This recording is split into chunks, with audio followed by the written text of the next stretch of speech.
menjauhi rohmu yang suci, kau sahabat, dan kau dekat.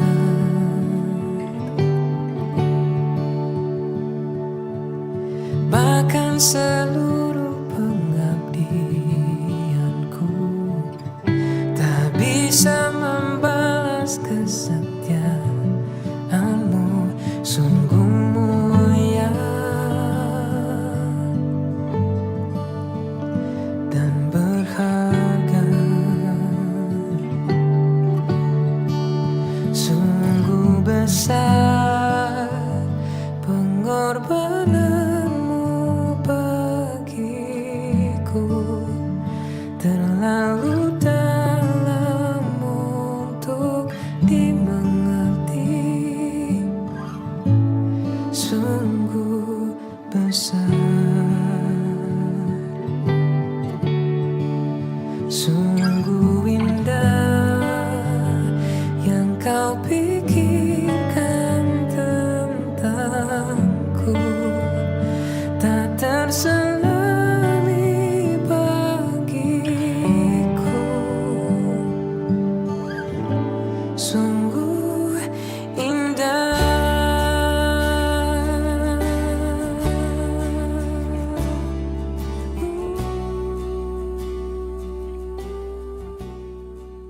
Haleluya, haleluya, puji Tuhan. Selamat pagi Bapak Ibu Saudara sekalian. Berjumpa lagi di pagi hari ini. Tentu semua hanya oleh karena kemurahan dan anugerah Tuhan yang sangat luar biasa yang Tuhan kerjakan bagi kehidupan kita. Hari ini, pagi ini adalah hari pagi yang spesial buat kita Bapak Ibu Saudara sekalian. Kenapa spesial? Karena hari ini kita memperingati kematian Tuhan Yesus di atas kayu salib. Sehubungan dengan pagi ini kita memperingati kematian Tuhan Yesus di atas kayu salib, Bapak Ibu Saudara sekalian, saya ingin membagikan kebenaran firman Tuhan di pagi hari ini, yaitu makna atau tujuan dari kematian Tuhan Yesus di atas kayu salib. Mungkin Bapak Ibu yang dikasih Tuhan, judul dari khotbah ini sudah seringkali Bapak Ibu dengar. Ya, makna dan tujuan kedatangan dan kematian Tuhan Yesus di atas kayu salib. Tetapi tentu tidak mengapa, kita akan mendengarkannya lagi Bapak Ibu Saudara sekalian, supaya kita dapat merenungkan kembali bahwa peristiwa kedatangan dan kematian Tuhan Yesus di atas kayu salib adalah sebuah peristiwa yang sangat luar biasa, yang sangat ajaib, yang sangat dahsyat. Kenapa Bapak Ibu Saudara sekalian? Karena Yesus datang ke dunia ini dan Dia mati di atas kayu salib adalah sebuah perbuatan yang sangat ajaib, yang tidak bisa dilakukan, tidak bisa dikerjakan oleh siapapun yang ada di dunia ini. Hanya bisa dan dapat dikerjakan, dilakukan oleh Tuhan Yesus sendiri. Puji Tuhan Bapak Ibu Saudara sekalian, kita akan melihat makna dan tujuan kedatangan dan kematian Yesus di atas kayu salib. Dan kalau kita melihat tujuan dan makna Bapak Ibu Saudara sekalian, sebenarnya Yesus sendirilah yang memberitahukan kepada kita maksud dan tujuan kedatangannya dan kematiannya di atas kayu salib. Karena kalau kita lihat dalam Injil Lukas pasal 19 ayat yang ke-10, dia berkata begini, sebab anak manusia datang untuk mencari dan menyelamatkan yang hilang. Anak manusia artinya Yesus sendiri.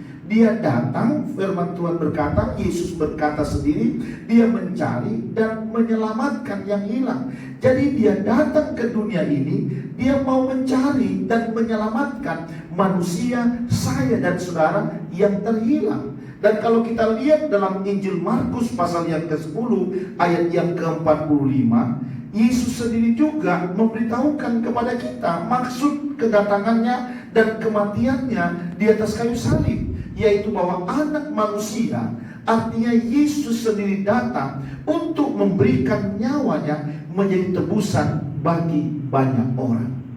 Bapak Ibu Saudara sekalian, kita lihat Yesus sendiri memberitahukan kepada kita, Yesus sendiri menyampaikan kepada kita tujuan dan makna kedatangan dan kematiannya di atas kayu salib. Bahkan kalau kita lihat Bapak Ibu Saudara sekalian, Rasul Paulus juga dengan jelas menyatakan kepada kita lewat firman Allah, lewat tulisannya Tentu tulisan Paulus saya yakin dan percaya adalah ilhaman dari Roh Kudus. Tuhan yang mengilhamkan itu kepadanya dan dia menulis. Rasul Paulus menyampaikan dengan jelas maksud dan tujuan kedatangan Yesus ke dunia ini dan kematiannya di atas kayu salib. Kalau kita lihat Bapak Ibu Saudara sekalian, tulisan Paulus datang kepada jemaat yang ada di Galatia. Galatia pasal 1 ayat yang keempat, dia berkata bahwa Tuhan Yesus Kristus telah menyerahkan dirinya karena dosa-dosa kita untuk melepaskan kita dari dunia yang jahat sekarang ini.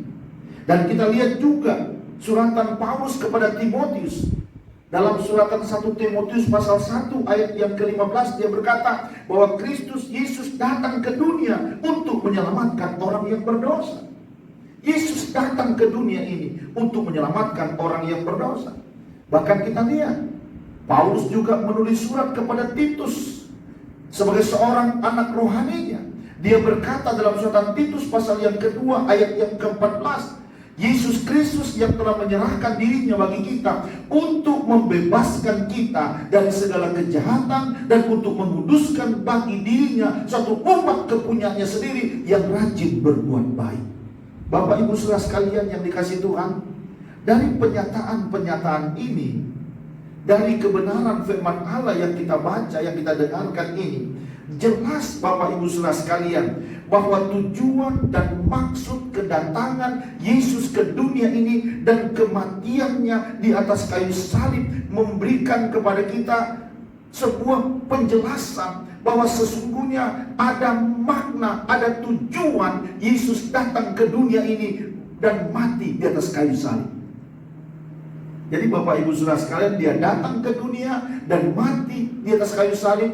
Tidak sekedar dia datang, tidak sekedar dia mati seperti manusia biasa, seperti manusia-manusia kita ini yang lahir dan mati, Bapak Ibu Saudara sekalian. Tetapi dia datang ke dunia ini dan dia mati di atas kayu salib lewat apa yang disampaikan oleh firman Tuhan yang kita baca tadi, memberikan makna, memberikan tujuan bahwa sesungguhnya kedatangan dan kematiannya itu ada tujuan dan ada makna.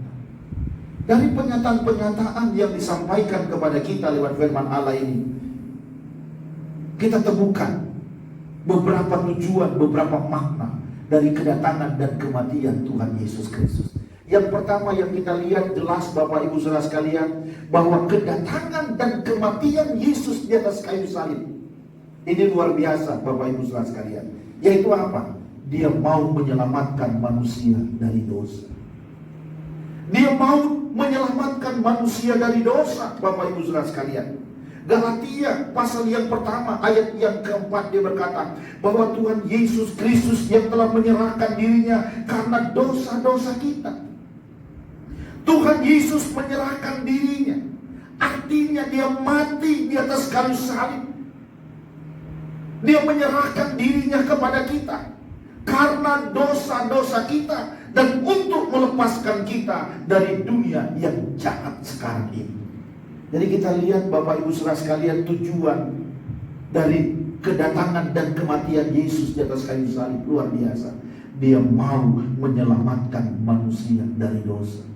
Kita tahu bersama bahwa kita ini manusia, semua sudah jatuh ke dalam dosa, sudah hidup dalam dosa dan berbuat dosa, dan tidak ada manusia di dunia ini yang tidak berbuat dosa. Semua sudah berbuat dosa karena sudah jatuh ke dalam dosa. Nah ini Bapak Ibu Saudara sekalian yang saya mau katakan, makna dan tujuan Yesus datang dan mati di atas kayu salib. Untuk apa? Untuk mengampuni dosa manusia. Kenapa manusia harus diampuni Bapak Ibu Saudara sekalian? Karena kalau manusia tidak diampuni dosanya, mana mungkin, mana bisa manusia itu bisa diselamatkan.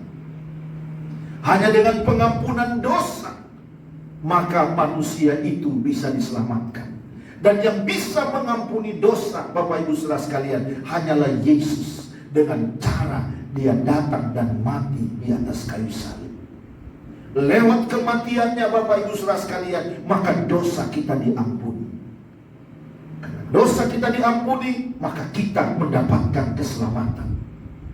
Bapak Ibu Saudara sekalian, inilah makna yang pertama, tujuan yang pertama.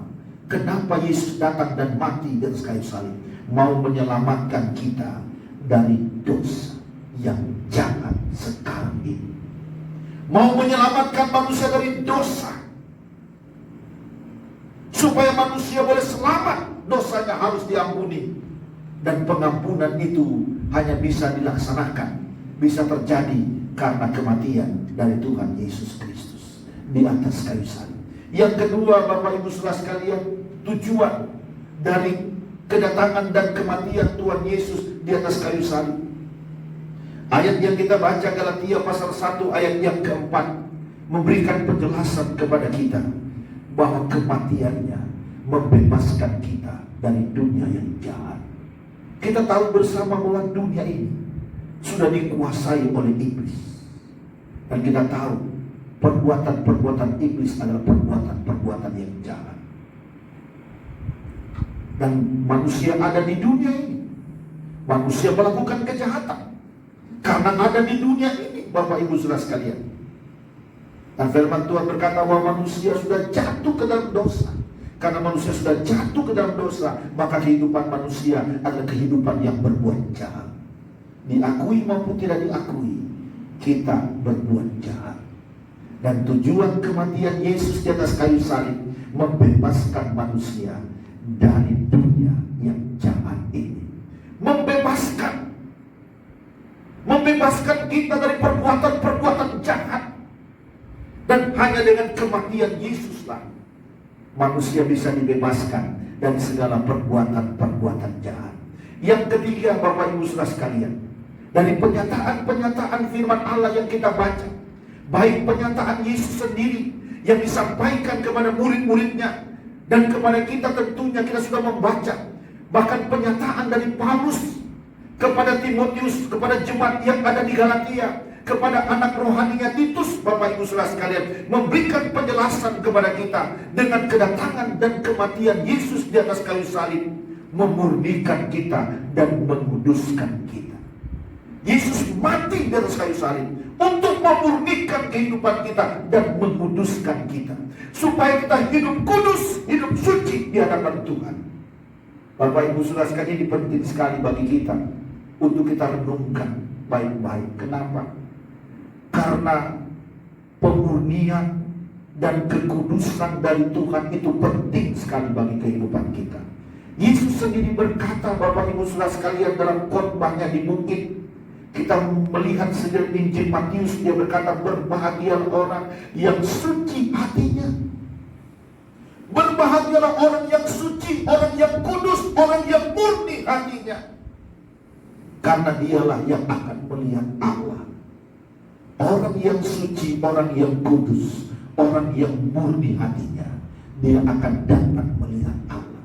Kalau orang yang tidak suci, orang yang tidak kudus hatinya, dia tidak akan bisa melihat Allah. Itu sebabnya kita bersyukur kepada Kristus Yesus Tuhan, yang datang ke dunia ini tidak sekedar datang, tetapi dia mati di atas kayu salib. Dan tujuan kematiannya di atas kayu salib untuk membuat kita supaya kita kudus dan suci di hadapan Tuhan. Orang yang suci, orang yang kudus, maka dia akan melihat Allah. Bapak Ibu Saudara sekalian, di pagi hari ini, di mana kita memperingati kematian Tuhan Yesus di atas kayu salib, kita bersyukur ini perbuatan Yesus yang sangat luar biasa. Kenapa saya katakan luar biasa? Karena tidak bisa dikerjakan dan dilakukan oleh siapapun juga yang ada di dunia ini. Untuk mengampuni kita dari dosa, untuk menyelamatkan kita, untuk membebaskan kita dari jahat, dan untuk memurnikan, untuk menguduskan dan menyucikan kita. Tidak ada yang bisa lakukan itu kecuali Tuhan Yesus Kristus. Kita bersyukur kedatangan dan kematiannya memberikan makna yang sangat luar biasa kepada kita. Kita orang yang sebenarnya harus dihukum. Kita sebenarnya adalah orang yang harus mati, Bapak Ibu Saudara sekalian, dihukum dan mati kekal selama-lamanya. Tetapi karena Yesus datang dan mati di atas kayu salib, kita tidak dihukum, kita tidak mati, tapi kita hidup, bahkan kita alami kebebasan, kemerdekaan.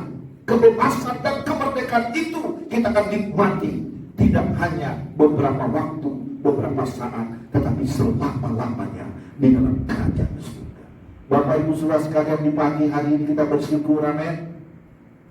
Kematian Tuhan Yesus Kristus di atas kayu salib memberikan makna yang sangat luar biasa. Itu sebabnya pagi hari ini saya mengajak kita semua, marilah Bapak Ibu Saudara sekalian, senyampang masih ada waktu dan kesempatan, kita mau mengasihi dan mencintai Tuhan. Kita mau hidup taat setia kepada Tuhan, hidup dalam kekudusan, jaga hidup kita baik-baik, hidup dalam kemurnian hati, hidup dalam kekudusan dan kesucian, sampai Yesus datang kali yang kedua. Kalau dia datang kali yang kedua, dia akan membawa kita masuk ke dalam kerajaan surga yang mulia dan indah itu. Tuhan Yesus memberkati kita, Bapak Ibu Saudara sekalian. Dalam kita memperingati kematian Tuhan Yesus, Tuhan itu baik, Tuhan itu luar biasa baiknya bagi kehidupan kita. Kita bersyukur Tuhan Yesus luar biasa bagi hidup kita. Haleluya, haleluya.